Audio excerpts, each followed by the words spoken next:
사랑하는 성도 여러분들은 혹시 간절히 하나님께 기도하고 또 응답받았던 경험들이 있으십니까? 저는 몇 가지의 이야기들이 있기는 하지만 오늘 특별히 두 가지를 좀 나누려 합니다. 첫째는 제가 학부 때 있었던 일입니다.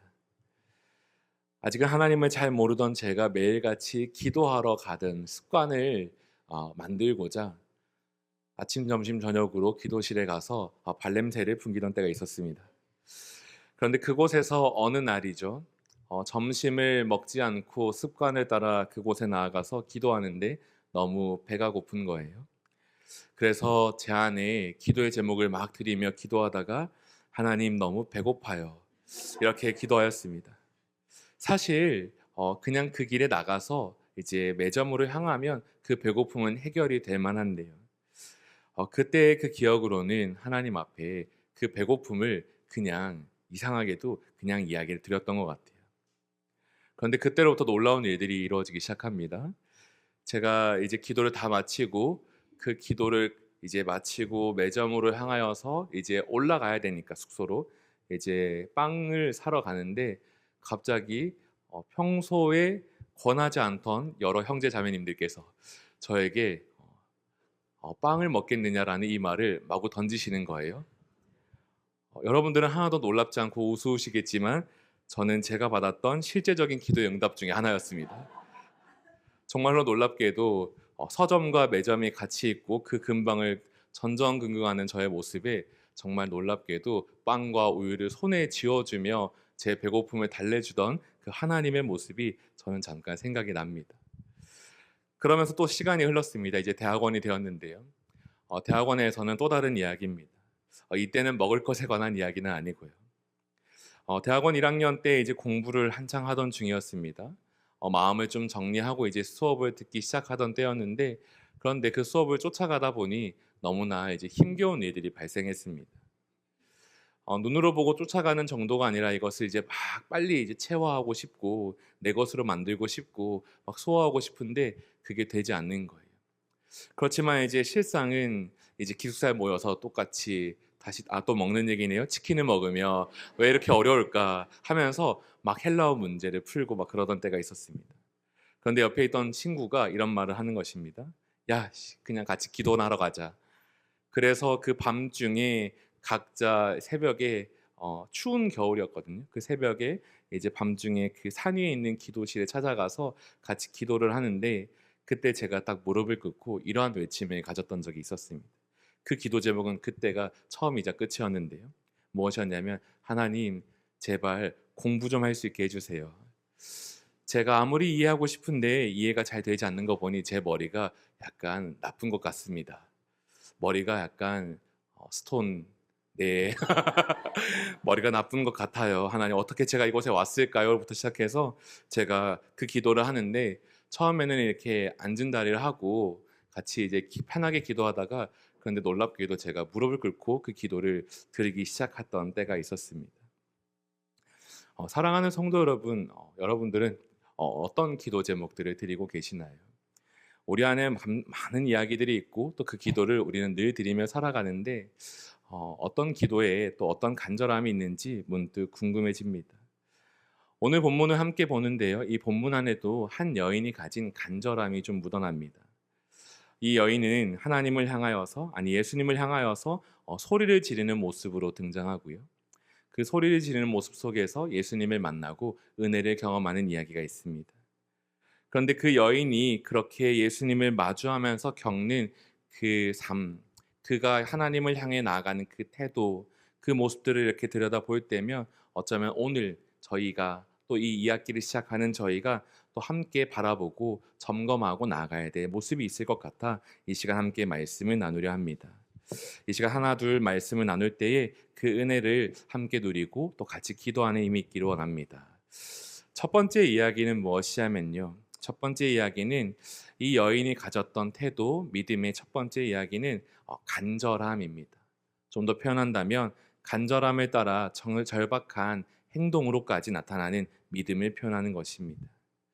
오늘 본문에는 총 몇 번의 간구가 등장하냐면 세 번의 간구가 등장해요.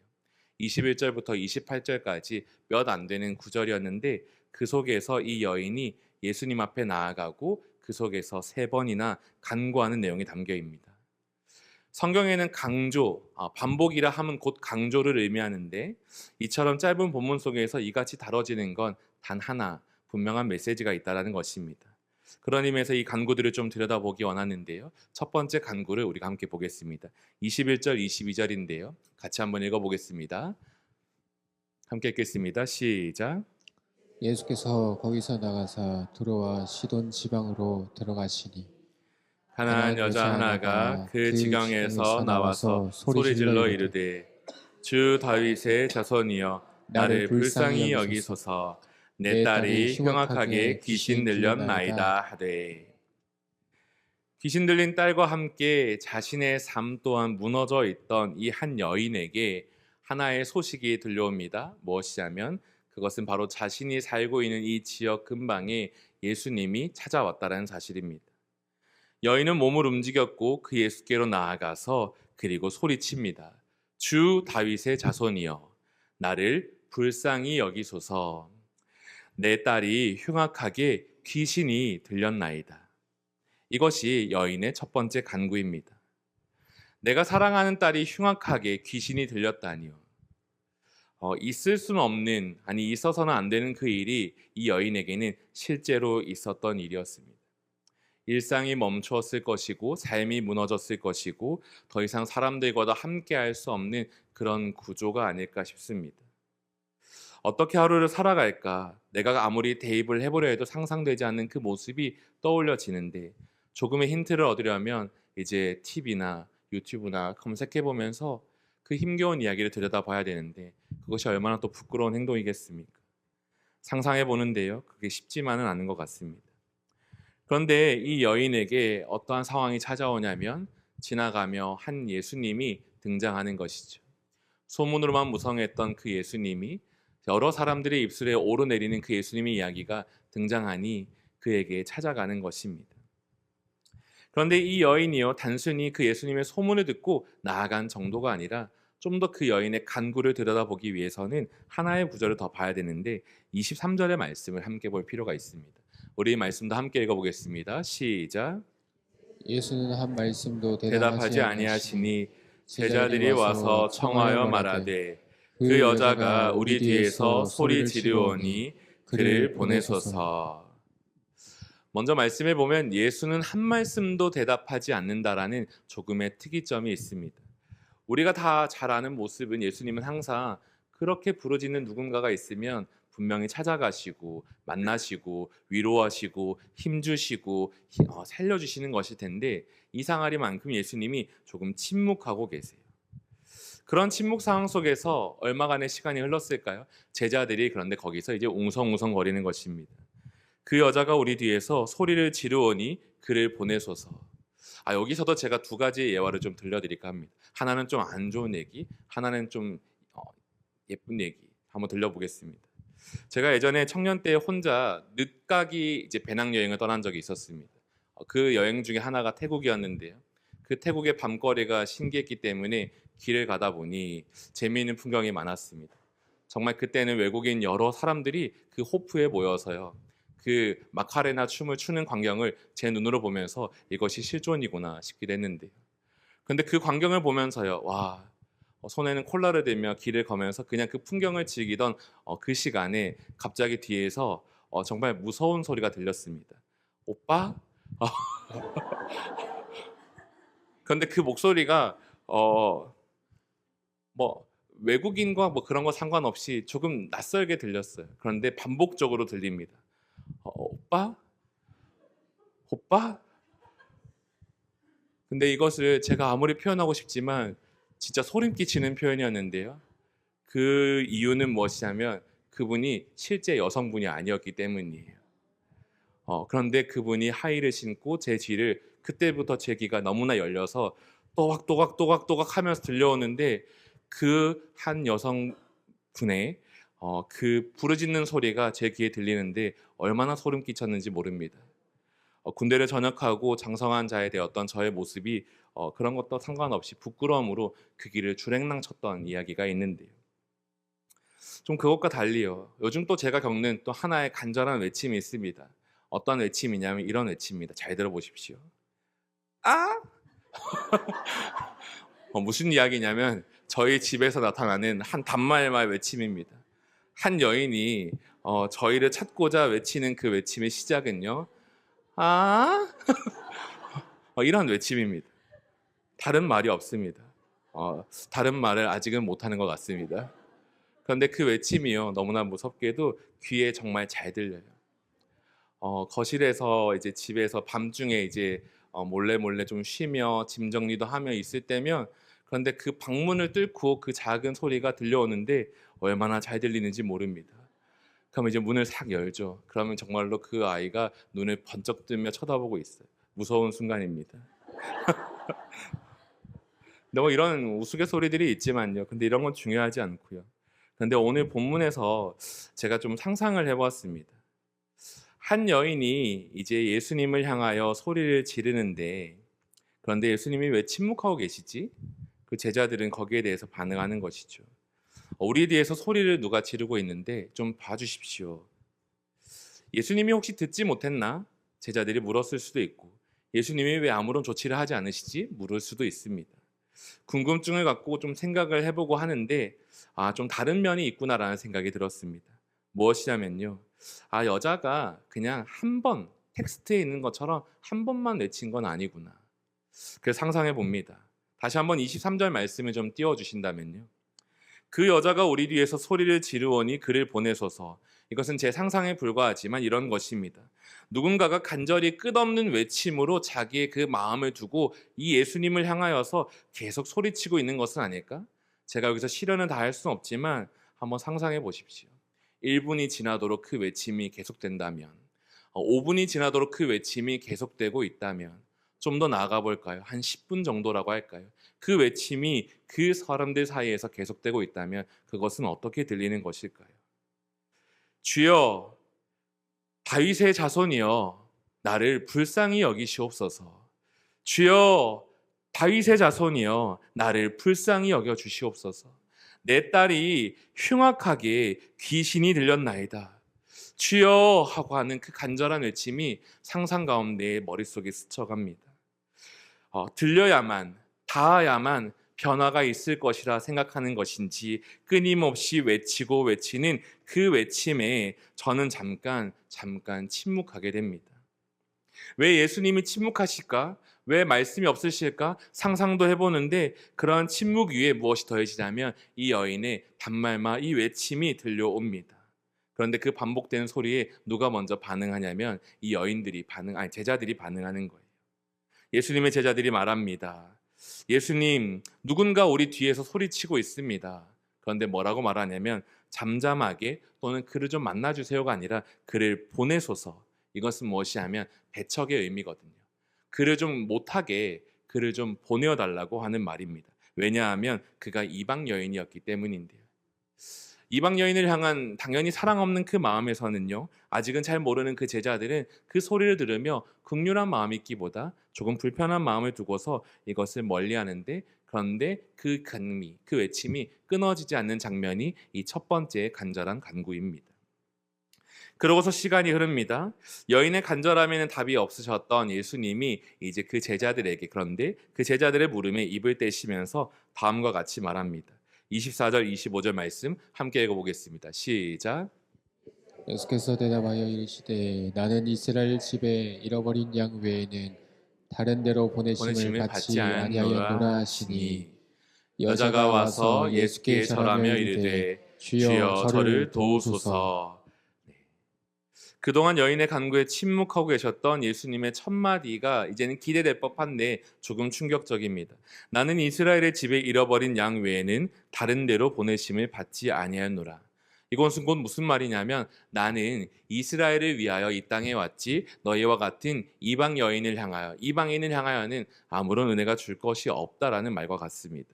즉 너에게 베풀 은혜가 없다라는 것이죠. 은혜를 구하고 있는 그 여인에게 우리가 아는 대로라면 은혜를 구하는 모든 자에게 능히 그 은혜를 베푸실 만한 분이 무슨 말을 하는 거냐면 베풀 은혜가 없다라고 말하는 것입니다. 앞서 제자들이 무심한 태도를 보일 수는 있지만 예수님은 이래서는 안 될 것 같은데, 그런데 조금 냉대하시는 예수님의 모습을 보면서 의아하게 느껴집니다. 그런데요, 놀라운 건, 저희가 좀 주목할 건 그 뒤에 있는 여자의, 이 여인의 모습이에요. 그런데 여인은 어떻게 합니까? 이에 굴하지 않고 다가와 말합니다. 예수님의 거절 앞에 당혹감을 느낄 수 있을 만한데, 조금 속상할 건 넘어서서 이제는 좀 너무 힘들 법한데, 그런데 그 말을 딱 듣고 무엇을 하냐면요, 제 상상 속에서는 사람들을 해치고 그 예수의 앞에 나와서 엎드리는 것을 봅니다. 여기서 엎드리다라는 이 표현은 주께 경배하다라는 의미를 갖고 있는데, 그 하나님의 앞에 바짝 엎드려서 이런 반말말 또 다른 외침을 전합니다. 주여 저를 도우소서. 이것이 두 번째의 간구입니다. 그리고 난 다음에 이야기는 끝나지 않고 이제 세 번째로 넘어가는데요. 26절 27절은 제가 읽겠습니다. 대답하여 이르시되 자녀의 떡을 취하여 개들에게 던짐이 마땅하지 아니하니라. 여자가 이르되 주여 올소이다마는 개들도 제 주인의 상에서 떨어지는 부스러기를 먹나이다 하니. 당시 사회에서 유대인들은 자신들은 하나님으로부터 선택받았다라는 그 믿음이 있었지 않습니까? 이것을 우리는 선민사상이라 표현하는데요. 그 선민사상 아래 이방인을 향한 그들의 태도는 무엇이었냐면 철저히 구별됨, 그리고 또 다르게는 경멸의 의미가 담겨 있었습니다. 그 경멸의 의미를 가지고 이방인을 향하여 속되게 표현했던 단어가 무엇이냐면 개라는 표현입니다. 그런데 그 표현을 지금 누가 쓰고 계십니까? 예수님이 쓰고 계시는 거예요. 그 가나안 여인을 향하여서요. 그 나쁜 습성을 가지고 무엇을 말하냐면 자녀의 떡을 취하여, 이 자녀는 이스라엘입니다. 개들에게 던짐이 마땅하지 아니하니라. 하나님 앞에 엎드리듯 엎드려서 오직 은혜를 구하는 그 여인에게, 어찌 보면 이미 모욕은 줬지만 부끄러움을 안고도 그 자리에 나와서 간절히 외치는 그 여인에게 우리는 예수님의 모습을 다시금 기대할 법한데, 예수님의 입술에서는 이런 말입니다. 내 너에게 줄 것이 없다라는 것이죠. 모욕적인 표현이 다시 한번 전해지고요. 그 단말말 거짓말, 그 거절감이 그에게 주어집니다. 하지만 여인이 어떻게 합니까? 그런데 그 말에도 조금도 굴복하지 않고 무엇을 하냐면 다음과 같이 말합니다. 주여 올소이다마는 개들도 제 주인의 상에서 떨어지는 부스러기를 먹나이다. 주여 올소이다. 이 말은 무엇이냐면요, 주님 맞습니다. 나는 개입니다 라는 표현을 하는 것이죠. 여러분, 그런 표현을 한번 상상해 보신 적이 있나요? 어떻게 하면 그 표현을 쓸 수 있을까 생각해 보는데요. 그런데 그 여인은 멈추지 않고 자신이 그 속된 말에 비유된 그 표현을 빌려서요, 자기가 유대인들에게, 이스라엘에게 우선순위를 밀려나는 이방인의 존재로서 제외된 존재임을 인정하면서, 그럼에도 불구하고 그 한 번, 두 번 계속된 거절 앞에 다시 말하는 것은 무엇이냐면 그것을 다 인정하면서 예수님께 외치는 거예요. 예수님, 개들도 제 주인의 상에서 떨어지는 부스러기를 먹나이다. 저는 이 말씀을 이렇게 보는데요, 제 안에 제 삶의 모습과도 좀 비교되어 나타나는 것 같습니다. 제가 처음에 막 했던 그 간구들을 보니까요, 얼마나 유치하게 짝이 없는지 모릅니다. 그리고 또 지나가는 삶 속에는요, 분명 이에 비슷한 간구들이 분명히 있기는 하지만요, 그래도 이 여인의 간구를 따라갈 길은 없는 것 같습니다. 그녀가 이렇게까지 할 수 있었던 이유는 무엇인가? 원인을 찾고 찾아보면 그 사랑하는 딸에 대한 이유도 있을 것입니다. 왜냐하면 살아야 하니까요. 자기의 삶과도 동일한 그 딸의 삶이 변화되기를 간절히 바라는 마음이 있어서 그 예수님께 나오는 것처럼 보입니다. 그래서 저는 좀 질문하거든요. 제 안에는 어떤 기도가 또다시 있는가? 사실 저에게는 이제 2학기가 시작되면서 하나의 간절함이 솟아나고 있습니다. 제가 한두 분에게는 소개해 드린 적이 있는데요. 제 2학기 수정빛교회에서의 목표가 무엇인지 아십니까? 그것은 무엇이냐면 교구 목사로서 존재하기, 교구 목사로서 살아남기입니다. 정말이에요. 그래서 한 집사님, 권사님들이 저랑 이제 이 얘기를 그냥 주고받을 때 저를 또 위해 주시는 말로 따뜻한 말을 건네주세요. 잘하고 계십니다. 그런데 저는 그 마음으로 충분하지 않아요. 그분의 말씀을 무시하는 게 아니라 제 그냥 지난 모습들을 보는데 여전히 부족함이 너무 보이기 때문이에요. 어떤 모습이 내가 있을까? 내가 어떤 모습으로 이 사역자 길을 걷고 있을까? 사실은 이제 한 10년 정도 사역을 해왔고 그전에도 봉사하며 지내왔던 이 교회 생활도 돌아보면 제가 그래도 막 얘기하고 싶은 것들이 있어 보이는데, 그런데 여전히 그런 것들이 하나도 무의미한 것을 보면서요, 오늘 내가 그냥 살아가는데 내가 사역자의 길을 가는 게 맞을까라는 질문을 들 때가 있습니다. 힘들어서가 아닙니다. 지난주 대청소 잘했고요. 앞으로도 해야 될 일들은 잘할 수 있을 것입니다. 그런데 그런 게 아니라 어떠한 질문대냐면요, 같이 회의하고 또 같이 교제하며 또 말씀 안에서나 또 삶 속에서나 제 삶에 주어지는 메시지는 정말 하나님의 말씀처럼 제 귓가에 들리는 것은 너가 사람을 살리는 그 길을 걸을 수 있겠는가라는 이 질문입니다. 감사하게도 지난 국내 선교의 이야기를 잠깐 드리자면, 저는 그것을 못하기 때문에 그 하나님 앞에 간절히 매달렸고 하나님의 은혜를 구하며 제가 돌아올 수 있었는데요, 잘했다가 아니라 그 간절함과 그 은혜를 조금 맛보며 돌아와서 어찌 보면 이부 예배 때 그렇게 울었는지도 모르겠습니다. 그런데 이제는 다시 돌아와서요, 그것으로 끝일까요? 아니요. 이제 2학기가 시작되는데 그 국내 선교가 끝나고 이제 이 저희만의 시간으로서 이 9월이 시작되는 가운데에 제가 이 교구 사역을 쭉 돌아보고 점검하는데 얼마나 손에 많은 것을 놓치며 지나가고 있는지 모릅니다. 그것들을 보면서요, 짜증도 나고 그것을 보면서 답답함도 느끼고 핑계 삼고 싶은 일들도 많지만 그 핑계가 아무 소용없다는 것을 느끼니까 제 마음에 막 울분이 있을 때가 있어요. 예전에 시험 공부할 때 그 시험을 정말 잘 보고 싶어서 한번 그때 무릎 꿇고 기도했던 그 마음이 조금 되살아나듯이, 그보다 훨씬 큰 마음의 간절함이 이 하반기를 시작하며 제 마음에 찾아오는 거예요. 그런 제 마음에 찾아오는 마음 속에 이제 순장반 첫 모임을 진행하는데, 그런데 그때 담임 목사님이 이제 말씀을 또 나누시고 또 함께 이야기를 나누시는데, 근데 그때 제 마음속에 하나님의 이야기가 있더라고요. 어떤 거냐면 하나님, 제 모습을 보니 여전히 내가 깊이 아무것도 아닌 이 마른 뼈 같은 존재임을 깨닫게 됩니다. 그런데 하나님, 제 입술에 이 이야기는 정말 기도하며 의지하며, 이전에 안 그런 것은 아니지만 다시 하나님 앞에 엎드려 구하며 정말 성도분들과 함께 하나님을 만나는 은혜를 누릴 수 있도록 저는 살고 싶어요. 도와주세요. 이 기도가 나오는 거예요.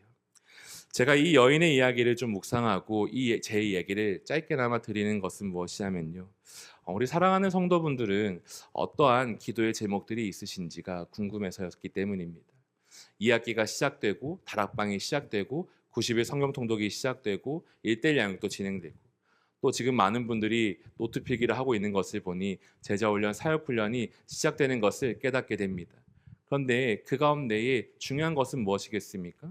하나님을 향한 정말 간절함이 있는지, 그 하나님을 만나고자 하는 애씀이 있는지, 그리고 그 하나님과의 만남이 우리 안에 있는지가 더 중요하지 않겠습니까? 저는 그런 우리의 마음이 이 말씀과 함께 점검되어지기를 소망하고, 더 나아가서 이 여인과 같은 간절함으로 주님 앞에 매달리는 이 2학기가 되기를 소망합니다. 이 여인의 외침은요, 단순하지만 그러나 분명한 외침이었습니다. 무엇이었냐면요, 하나님, 내가 다른 곳에서 살 수 있는 것이 없으니까 내가 당신 앞에 나아갑니다. 이 믿음을 갖고 당신 앞에 엎드리는데 나를 좀 살려 주시옵소서. 이 기도를 외치는 것이거든요. 저는 오늘 이 시간 그 믿음의 고백을 갖고 하나님 앞에 엎드려서 내가 살아나는 그 은혜를 경험하는 저희 모두가 되기를 간절히 축복합니다. 그리고 또 두 번째 이야기를 좀 나눌 텐데요. 두 번째 이야기는 무엇이냐면요, 사실 이 본문의 이 맥락을, 이 흐름을 이해하고자 할 때에 하나의 이야기를 좀 더 들여다봐야 됩니다. 그것은 무엇이냐면 바로 앞에 나와 있는, 우리가 읽진 않았지만 그 앞에 있는 맥락의 글들입니다. 마태복음 15장 1절에서 20절, 좀 긴 말씀인데요, 조금 축약해서요, 그 가운데 1절 2절 말씀을 한번 같이 읽어보겠습니다. 함께 읽겠습니다. 시작. 그때 바리새인과 서기관들이 예루살렘으로부터 예수께 나와 이르되 당신의 제자들이 제자들이 어찌하여 어찌하여 장로들의 전통을 범하나이까? 범하나이까? 떡 먹을 때에 손을 씻지 아니하나이다. 장로들의 전통, 이게 무엇이냐면 먼저 율법을 따르면 과거 이제 구약에 이제 출애굽기에 보면은 제사장들은 성전에 들어갈 때마다 손을 씻어야 되는 규례가 있었습니다. 하나님 앞에 서기 위한 정결 규례로서 그들이 지켜야 될 율법이라는 게 존재했던 것이죠. 그런데 시간이 흐르고 흘러서 그들 안에 어떤 것들이 좀 생겨나기 시작했냐면 이 율법을 계속해서 연구하고 또 그것을 확대하며 해석하며 무엇을 하냐면 그 생활의 지침들을 더해가기 시작하는 거예요. 자신들의 생활에 일상생활에 조금씩 어떠한 규칙성들을 두기 시작합니다. 그 중에 한 가지가 음식을 먹기 전에 손을 씻는 것이었는데요. 이것을 좀 잘 나타내는 것이 좀 동일한 사건을 다루고 있는 마가복음 7장에 나와 있어서요. 우리 3절과 4절의 말씀도 한번 보기 원합니다. 한번 같이 읽겠습니다. 시작. 바리새인들과 모든 유대인들은 장로들의 전통을 지키어 손을 잘 씻지 않고서는 음식을 먹지 아니하며 또 그 외에도 시장에서 돌아와서도 물을 뿌리지 않고서는 먹지 아니하며 그 외에도 여러 가지를 지키어 오는 것이 있으니 잔과 주발과 녹그릇을 씻음이로라. 네, 몇 가지의 예시가 등장합니다. 처음에는 성전에서 손을 씻는 것에서 시작하였는데 이것이 파생되어서 이 여러 가지 정결 규례와 같은 전통이 생기는 것이죠. 그런데 여기까지는 괜찮다고 볼 수 있는데요. 우리가 잘 알듯이 시간이 흐르면서 어떤 문제가 발생하냐면 그들이 조금씩 쌓아갔던 그 전통이 어느 것과 연결이 되냐면 하나님의 율법과 동일시되는 것이 나타나기 시작합니다. 하나님의 율법과 동등하게 이것을 취하고 그것을 어기는 모든 자는 마치 그 율법을 어긴 자와 같이 되며 그 율법을 어긴 자 앞에 하나님의 심판관으로서 이 바리새인과 서기관들이 무엇을 하냐면 그들을 정죄할 뿐 아니라 그들을 심판하기까지 하는 일들이 발생하는 것이죠. 그러면서 지금 한 상황으로는 예수님의 제자들이 또 그 율법을 그 전통을 어기고자 하니까 이렇게 찾아와서 따지듯이 묻는 거예요. 당신의 제자들이 어찌하여 이 전통을 범합니까? 이것은 잘못된 것 아닙니까? 당신 우리가 우스워 보입니까? 당신은 이 잘못을 알고 있습니까? 그 심각성을 느끼고 있습니까? 이 문제에 당신에게부터 있는 것 아닙니까? 공격성을 띠고 찾아와서 묻는 것이죠. 왜 그랬냐면 예수님을 인정할 수가 없었기 때문이에요. 그래서 예수님 앞에 나와서요 묻고 구합니다. 무엇을 묻냐면 은혜를 구하는 것이 아니라 정당성을, 합리성을 더 나아가서는 당신이 틀렸다는 그 사실을 구하는 것이죠. 하나님을 향한 열심으로 세워졌던 그 전통일 텐데 자신들의 삶이 의롭게 되기 위한 전통일 텐데 그런데 그 방향과 모습은 조금 다른 길로 향해 나아가고 어떠한 간절함도 담지 못하는 것을 봅니다. 이러한 그들의 열심 아래, 그들의 모습 아래, 그들의 중심 아래 그런데 예수님의 답변은 다음과 같습니다. 마가복음 7장 6절에서 8절 말씀인데요. 이것을 제가 읽겠습니다. 이르시되 이사야가 너희 외식하는 자에 대하여 잘 예언하였도다. 기록하였으되 이 백성이 입술로는 나를 공경하되 마음은 내게서 멀도다. 사람의 계명으로 교훈을 삼아 가르치니 나를 헛되이 경배하는도다 하였느니라. 너희가 하나님의 계명은 버리고 사람의 전통을 지키느니라. 하나님의 말씀은 무엇이었냐면 그들이 애써 지켜왔던 그 모든 것이 하나님을 향한 것이 아니라 자기 자신들을 위한 것이었음을 분명하게 짚어주고 있는 것입니다. 자기를 경배하고 있다라고요. 그들의 문화를 경배하고 있다라고요. 그런데 그 경배하는 이야기 뒤에 대조되어서 나타나는 것이 무엇이냐면 이 가나안 여인, 수로보니게 여인에 대한 이야기입니다. 출신은 유대인이 아닌 이방 여인이었고 선택받지 못한 백성으로 살아가던 개와 같은 존재였고 정상적인 가족의 상태가 아니라 귀신 들린 딸과 함께하는 가정이었고 그런 그녀가 사람들의 시선을 받든지 않든지 예수님은 찾을 수밖에 없는 이 소리 지름 가운데에서 그런데 이 모습이 비교가 되기 시작하는 거예요. 이 여인은요 자기의 것을 아무것도 지키지 않아도 오직 하나님을 향한 열심만 갖고 그 앞에 엎드리며 은혜를 구했습니다. 그러면 질문할 수 있죠. 그 앞에 선 이야기는 무엇을 말하는가? 저는 이것을 자존심이라는 단어로 좀 들고 왔습니다. 사전적 의미로 자존심은요 이렇게 표현되더라고요. 남에게 굽히지 아니하고 자신의 품위를 스스로 지키는 마음. 다시 한번 말하겠습니다. 남에게 굽히지 아니하고 자신의 품위를 스스로 지키는 마음. 자존심은 나쁜 단어가 아닙니다. 얼마나 멋진 표현이겠습니까? 나를 이렇게 아름답게 가꾸고 있다는 것이잖아요. 중요하죠. 그런데 우리는 때때로 이 단어를 잘못 사용할 때가 있습니다. 어떻게냐면 그 바리새인과 서기관들, 그 장로들의 전통과 같이요. 사랑하는 성도 여러분, 신앙이란 자기 부인에서 시작한다는 것을 알고 계십니까? 신앙이란 자존심을 버리고 하나님 앞에 항복을 선언하며 내가 틀렸음을 인정하고 그 하나님 앞에 나아가는 것에서 시작하는 것임을 아십니까? 자기가 주인인데 누가 주님을 주인이라 부를 수 있겠습니까? 그래서 그들은 주인이라 부르지 못하는 것입니다. 수많은 사람들이 그 예수님의 놀라운 가르침과 이적과 기적을 다 경험하면서도 그들이 부정할 수밖에 없는 것은 자기가 남에게 굽힐 수 없기 때문이었어요. 자신의 품위를 지켜야만 하기 때문이었어요.